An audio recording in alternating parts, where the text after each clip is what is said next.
उत्तर प्रदेश में विधानसभा के उपचुनाव होने जा रहे हैं और उत्तर प्रदेश की जो पश्चिमी क्षेत्र है वो हर बार की तरह इस बार भी हॉट सीट है। हॉट सीट क्या है? वो है मीरापुर की विधानसभा। मीरापुर की विधानसभा में उपचुनाव होना है, उसकी घोषणा हो चुकी है। समाजवादी पार्टी की तरफ से टिकट की घोषणा हो चुकी है, लेकिन अब ऐसा कयास लगाए जा रहे हैं कि समाजवादी पार्टी ने जिस तरीके से लोकसभा में किया था वो अब भी कर सकती है। लोकसभा में क्या किया था समाजवादी पार्टी ने? उन्होंने टिकट देके आखिरी समय पर अपना टिकट बदल दिया। इसी वजह से ये माना जा रहा है कि राष्ट्रीय लोकदल ने अपनी टिकट की घोषणा नहीं करी। क्या स्थिति है मीरापुर को लेकर? हमारे पास वरिष्ठ पत्रकार हैं जिनसे हम बात करेंगे। सबसे पहले संगीता श्रीवास्तव से करते हैं। संगीता जी, किस तरीके से आप इस चुनाव को देख रहे हैं? मीरापुर सीट एक तरीके से हॉट सीट है और पूरे यूपी की निगाहें सिर्फ इस सीट पे टिकी हुई है। आपको क्या लगता है, क्या स्थिति बन रही है यहाँ? बिल्कुल सही कहा। पूरे उत्तर प्रदेश की और दिल्ली की निगाहें भी इस सीट पर है, और क्योंकि अभी कोई भी पार्टी टिकट डिक्लेयर कर नहीं पा रही है और जिसने किया है तो उसकी भी पूरी उम्मीद है कि जो समीकरण ऐसे बन रहे हैं तो टिकट में बदलाव भी होगा। और जो ये रहा है राष्ट्रीय लोकदल और समाजवादी पार्टी, खासकर राष्ट्रीय लोकदल के लिए मुझे जो रहा है वो आसान नजर नहीं आ रही है। अच्छा, आसान नहीं आ रही? वो तो कह रही है तो हमारा गढ़ है, हम यहाँ पर जीत हासिल करेंगे। जिस तरह का माहौल चल रहा है पूरे प्रदेश या देश में, तो बहुत मुश्किल है राष्ट्रीय लोकदल के लिए टिकट के लिए। इसलिए उन्हें बहुत मेहनत करनी पड़ेगी समीकरण बिठा के टिकट करने में। टिकट करने के बाद भी जो स्थिति नजर आ रही है वो राष्ट्रीय लोकदल के लिए आसान नहीं है रहा बहुत। तो इसलिए आपको लग रहा है कि इसलिए देरी कर रहे हैं टिकट की घोषणा करने में? बिल्कुल, अभी सबकी एक दूसरे के टिकट देखे जा रहे हैं। समाजवादी ने कर तो दिया है घोषणा, पर पूरी उम्मीद लग रही है कि वो शायद इसको चेंज करेंगे, बदलेंगे टिकट को। रणनीति जो लोकसभा में अपनाई थी वही अपनाने की कोशिश। हाँ, पूरी वही उम्मीद लग रही है। हमारे साथ रविंद्र जी हैं और कई अखबारों में काम कर चुके हैं, अपना यूट्यूब चला रहे हैं, ग्राउंड रिपोर्टिंग बहुत अच्छे से करते हैं। सर, आपसे जानेंगे किस तरीके से आप इस चीज को देख रहे हैं, क्योंकि अब तक नॉमिनेशन शुरू हो चुका है, अब तक टिकट की घोषणा नहीं हुई है। भारतीय जनता पार्टी जो सरकार में सत्ता में उसका ही घटक दल है आरएलडी, उसके पाले में ये सीट और फिर भी टिकट की घोषणा नहीं। देखिए, मीरापुर बहुत महत्वपूर्ण सीट है और ठीक कहा आपने, हॉट सीट इसलिए हॉट सीट है कि यहाँ एक तो लिटमस टेस्ट होना है बीजेपी और आरएलडी के गठबंधन का। क्योंकि मुजफ्फरनगर सीट पर जब ये गठबंधन हुआ तो निश्चित तौर पर भाजपा को बहुत सारी सीटों पर लाभ मिला, लेकिन मुजफ्फरनगर में गठबंधन के बावजूद डॉक्टर संजीव बालियान हार जाते हैं। तो चुनौतीपूर्ण स्थिति है। मीरापुर मुजफ्फरनगर जिले का हिस्सा है, लोकसभा सीट पड़ती है बिजनौर। अब इसमें उनके एमएलए थे संजय चौहान, संजय चौहान के बेटे और चंदन चौहान, वो बिजनौर से एमपी रहे। संजय चौहान अब एमपी हैं, उनके बेटे चंदन चौहान ने सीट खाली की थी, उनकी पत्नी दावेदार हैं यहाँ पर। मलूक नागर दावेदार हैं बड़े, जो बीएसपी से बिजनौर के एमपी रहे, वो भी आरएलडी में आ गए बाद में, और वो लोकसभा में भी टिकट चाहते थे, उस समय उन्हें नहीं मिल पाया, चंदन चौहान ले गए, तो वो अपनी पत्नी और बेटे के लिए वहां पे टिकट चाहते हैं। सुभाष गुजर एक आरएलडी के जिला अध्यक्ष हैं बागपत के, वो टिकट चाहते हैं वहां से। विनय प्रधान भी दावेदार हैं, बताया जाता है कि वो भी कोशिश कर रहे हैं।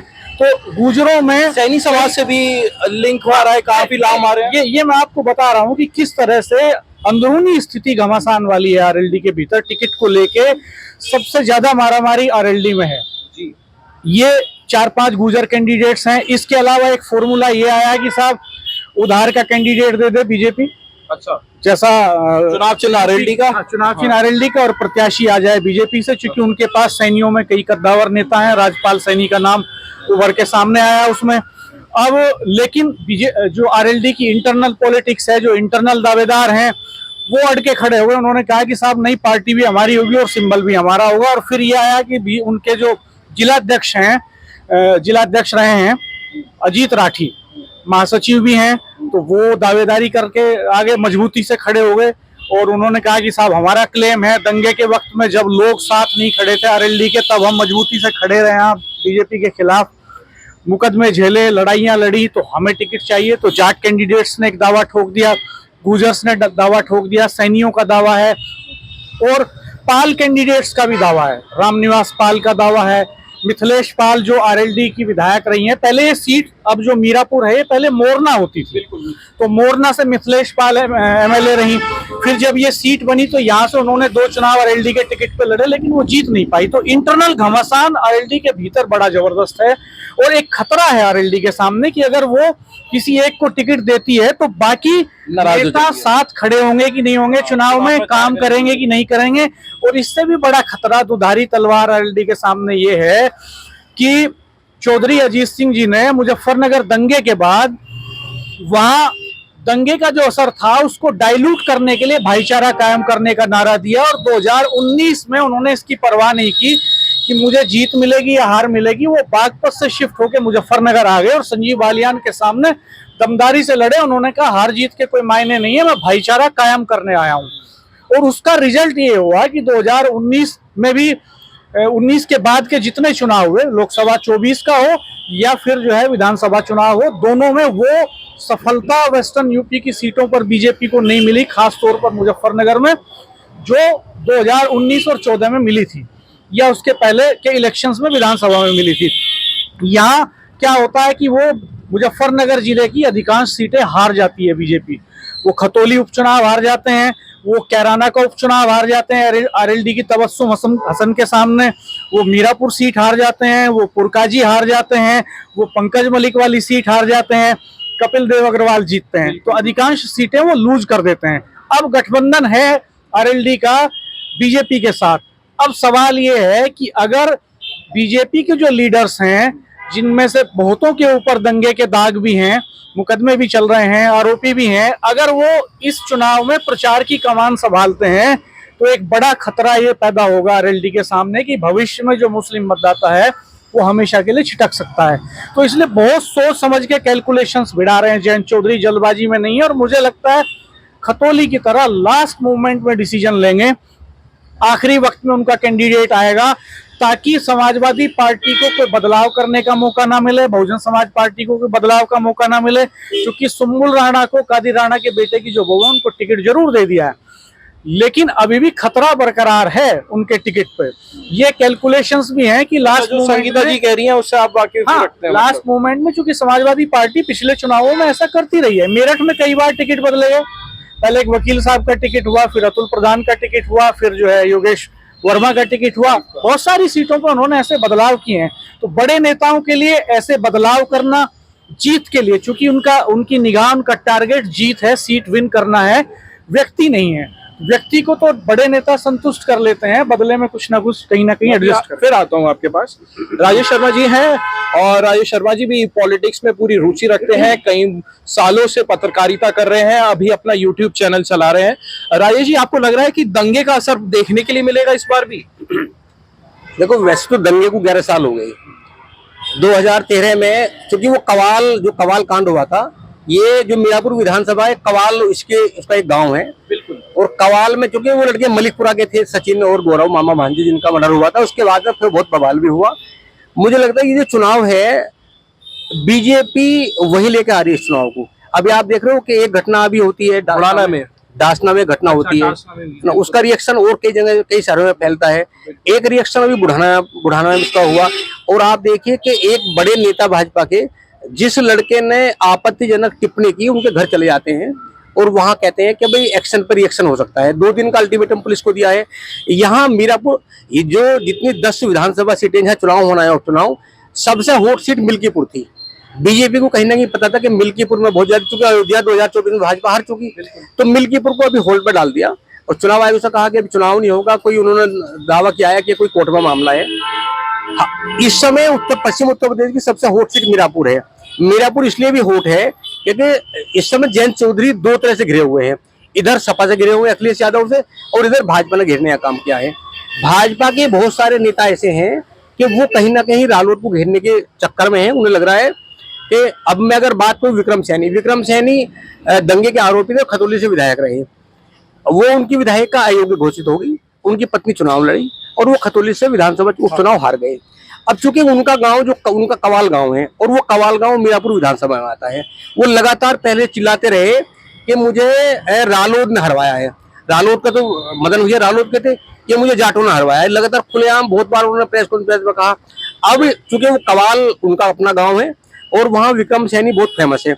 अब जयंत चौधरी के सामने एक समस्या है कि अगर यहाँ से अगर वो किसी जाट कैंडिडेट को उठाते हैं तो चूंकि इस सीट पे चंदन सिंह चौहान खाली हुई सीट, वो पहले विधायक थे, अगर जो रालोद के बड़े कार्यकर्ता अगर उन्हें चुनाव लड़ाते हैं तो कहीं जो गुर्जर कम्युनिटी वो नाराज ना हो जाए। जो सैनी कम्युनिटी है, क्योंकि विक्रम सैनी बड़े नेता हैं सैनियों के, वो पहले से नाराज है। उन्होंने एक मैसेज दे दिया था उपचुनाव में कि भाई मुझे जाटों ने हराया, इसको लेकर कहीं ना कहीं संशय की स्थिति है। दूसरा क्या है कि 2022 में जब विधानसभा चुनाव हुआ तो मीरापुर से क्योंकि चंदन चौहान सपा के नेता थे और रालोद के सिंबल पे लड़े थे और सपा के नेता थे, चुनाव जीत गए थे। कहीं ना कहीं वो भी चक्रों में फंसाने का काम करेंगे अखिलेश यादव कि सीट ये सपा की सीट थी, सपा के नेता जीती थी, सिंबल लिखा था, और इस बार इस सीट को जीतना है। तो भाजपा के जो बहुत सारे नेता हैं वो कहीं ना कहीं जयंत चौधरी को घेरने में लगे, इसलिए फार्मूला दिया कि नेता भाजपा का हो, सिंबल रालोद का हो। इस बात को लेकर एक नाम भी चला, राजपाल सैनी का नाम आया, वो पूर्व विधायक थे, कि भाई उनका सिंबल हो सकता है। हालांकि वो सपा में रहे, बसपा में रहे। है कि चंदन चौहान की धर्मपत्नी जो है याशिका चौहान वो भी लड़ सकती है, उनका भी नाम जोरों से चल रहा था, और आरएलडी के किसी भी नेता से बात करिए तो वो यही नाम लेते थे। नहीं, वो दावेदारी की उन्होंने कहा कि मैं इस पे विधायक था और मैं सांसद बना हूं, तो ये सीट पत्नी को चुनाव लड़ाया जाए। लेकिन ये इसको लेके बहुत सारा विरोध भी है। जो रालोद के बड़े नेता हैं उन्होंने इसका विरोध किया। उन्होंने कहा भाई जिस नेता को हमने विधायक के बाद में लोकसभा बनाने में हमने अपनी भूमिका अदा की, तो ऐसा क्यों है कि उनकी पत्नी लड़ेगी? भाई जो लोग शिद्दत के साथ में लगभग 30-40 साल से काम कर रहे हैं रालोद का, उन्हें टिकट क्यों नहीं मिलेगा? अब दिक्कत इस बात की है कि आपको क्या लगता है कि महिला के सामने महिला का ही टिकट हो जाना चाहिए या बदलना चाहिए? दरअसल क्या है कि ये तो एक्सपेरिमेंट है अभी अखिलेश यादव का। अभी चुनाव ये मानो कि जिस तरह 2024 का लोकसभा चुनाव था, भाई उस चुनाव में इंडिया अलायंस और एनडीए अलायंस दो थे। अभी भी धीरे धीरे माहौल ऐसा क्रिएट किया जा रहा है कि एनडीए और इंडिया दोनों के बीच में चुनाव होगा, और वहां के लोग कहते भी है कि चुनाव दोनों के बीच होगा। ये जो लगातार जैसे बुढ़ाना में हो गया, दासना में हो गया, बहराइच की घटना है, एक ऐसा माहौल क्रिएट किया जा रहा है कि वहीं लेके जाएंगे कि इंडिया अलायंस इधर और एनडीए इधर। जैसे हरियाणा में हुआ, मुख्यमंत्री ने कहा कि बटोगे तो कटोगे, बताया जा रहा है कि उसी नारे के बाद से ये जो रिजल्ट आया भाजपा के फेवर में है। इसी तरीके से आप समझ रहे हैं कि ये यहाँ पर भी होने वाला है? देखिए, हरियाणा में भाजपा 2000 जब पहला चुनाव हुआ 2014 में, तो वहां मुद्दा दूसरा था। वहां मुद्दा जाट वर्सेस अदर किया भाजपा ने, और अभी भी उन्होंने ऐसे ही किया। हालांकि ये सब मैसेज था। यहाँ दरअसल क्या है कि अगर कटोगे और बटोगे की स्थिति पे चुनाव लड़ेंगे, अगर यहाँ बीजेपी के सिंबल ये सीट बीजेपी के पास होती तो ये फार्मूला बहुत अच्छा इनके लिए होता, क्योंकि सीट रालोद के पास है। और जयंत चौधरी कभी से एक्सेप्ट नहीं करेंगे कटोगे या बटोगे फार्मूले, वो कभी एक्सेप्ट नहीं करेंगे और ना इस मुद्दे में चुनाव लड़ेंगे।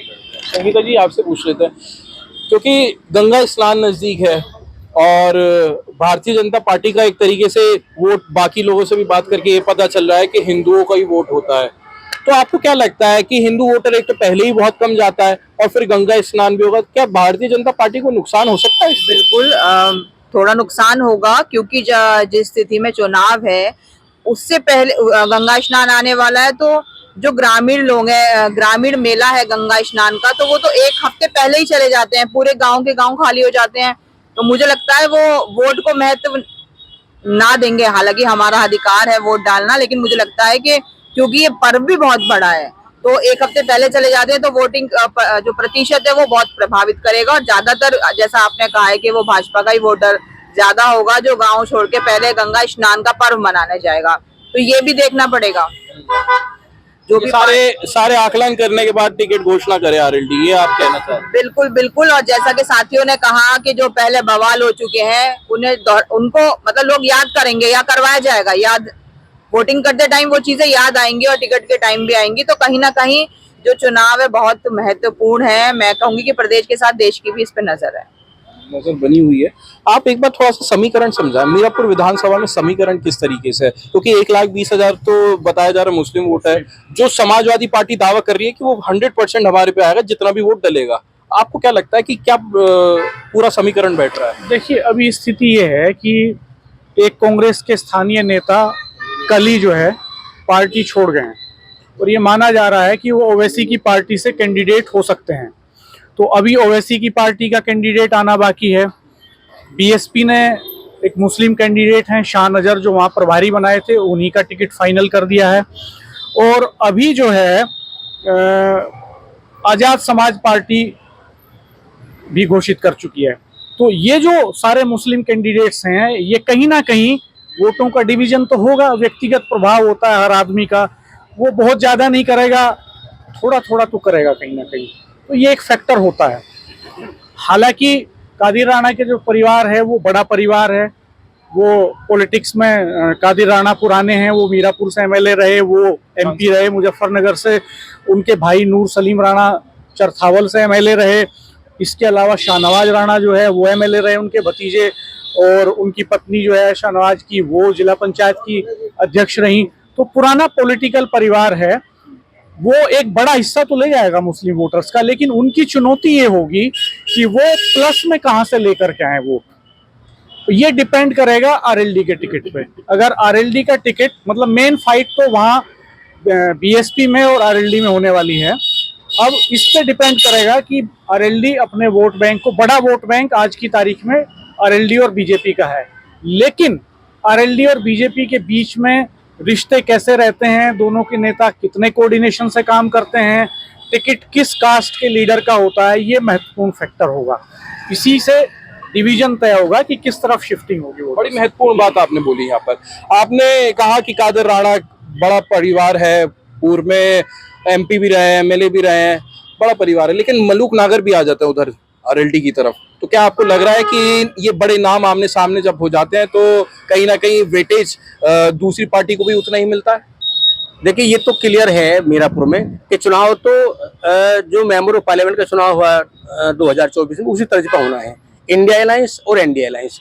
अब सवाल इस बात का है कि 2009 में जब कादिर राणा मुजफ्फरनगर लोकसभा सांसद बने तो वो अकेले अपनी वोट पे नहीं बने, वो बसपा सांसद बने। उनके लिए एक सपोर्टिंग ऐसा वोट चाहिए जो उन्हें सहारा लगा सके, जीत के अंतर को बढ़ा सके, जीत सके। अब सवाल इस बात का है मीरापुर में, क्योंकि मीरापुर में अगर हम असपा की बात करें तो असपा ने भी एक उसी वर्ग को टिकट दिया है, बसपा की बात करें उन्होंने उसी वर्ग को टिकट दिया है, सपा ने भी सुम्बुल राणा को उसी वर्ग को टिकट दिया है। अभी ओवैसी ने भी घोषणा कर दी, ओवैसी और पल्लवी पटेल का गठबंधन है, उन्होंने घोषणा कर दी कि पश्चिम की जो 4 सीट है, गाजियाबाद, खैर, कुदरकी और मीरापुर, यहाँ ओवैसी के कैंडिडेट चुनाव लड़ेंगे। तो चारों कैंडिडेट ये हो गए। और फिलहाल अगर इसी तर्ज पे चुनाव होता है तो फिर तो वहाँ जो गठबंधन है एनडीए, भाजपा राहुल गठबंधन, ये सबसे भारी है, लेकिन ऐसा होगा नहीं। देखो, मेंबर ऑफ पार्लियामेंट के चुनाव में सपा ने कई बार चुनाव एकदम समय में बदले हैं। आपने देखा होगा बिजनौर में पहले टिकट कोई और था, बाद में टिकट कोई और हो गया। अभी क्या है, इसी तरीके से मीरापुर में भी यही होने वाला है। मीरापुर में इसलिए होने वाला है कि सिंबल को चेहरा नहीं है। जैसे इकरा हसन है, इकरा हसन एक चेहरा है, वो पढ़ी लिखी लड़की, तो पढ़ी लिखी तो सिंबल भी है, वो एक ऐसा चेहरा है, वो भी एक राजनीतिक परिवार से है। जहां तक कादिर राणा की बात करें, ये भी बड़ा पॉलिटिकल परिवार है, पुराना परिवार है, लेकिन सुम्बुल राणा ऐसा नाम नहीं है। हमें लगता है कि सुम्बुल राणा अगर चुनाव लड़ती है तो इसमें कहीं ना कहीं संशय रहेगा, फिर भारी पड़ेगा गठबंधन। तो इसलिए चूंकि अखिलेश यादव और भी वेट एंड वॉच पे हैं, वो इस वेट एंड वॉच पे है कि आरएलडी किसे टिकट देती है, और आरएलडी भी वेट एंड वॉच की स्थिति पे फिलहाल कि किसे वो टिकट। ये दोनों एक दूसरे के पूरक है। देखो, आरएलडी को ये डर है, ये जो भाजपा का एक पैमाना आया कि नेता भाजपा का और सिंबल रालोद का, ऐसे ही अखिलेश यादव को पता है कि अगर सुम्बुल राणा चुनाव लड़ती है तो एक वर्ग हो जाएगा और चुनाव हिंदू मुस्लिम का होगा। इसलिए वो चाहते हैं कि सपोर्टिंग, अगर रालोद ने जाट या गुर्जर में किसको टिकट दिया, कोई प्रत्याशी बनाया, तो उसका प्रयास होगा कि जो अति पिछड़ा वर्ग है उसमें सैनी भी हो सकते हैं, पाल भी हो सकते हैं, जो पति विधे के वोट देंगे वो कहीं ना कहीं सेंधमारी करेंगे, और ताकि जो मुस्लिम वोट है वो उसमें मिल जाए। अभी भी ये तो मैसेज है वहाँ कि चुनाव तो दो के बीच में होना है, सपा और रालोद। बहुत बहुत शुक्रिया बात करने के लिए। ये थे हमारे साथ वरिष्ठ पत्रकार।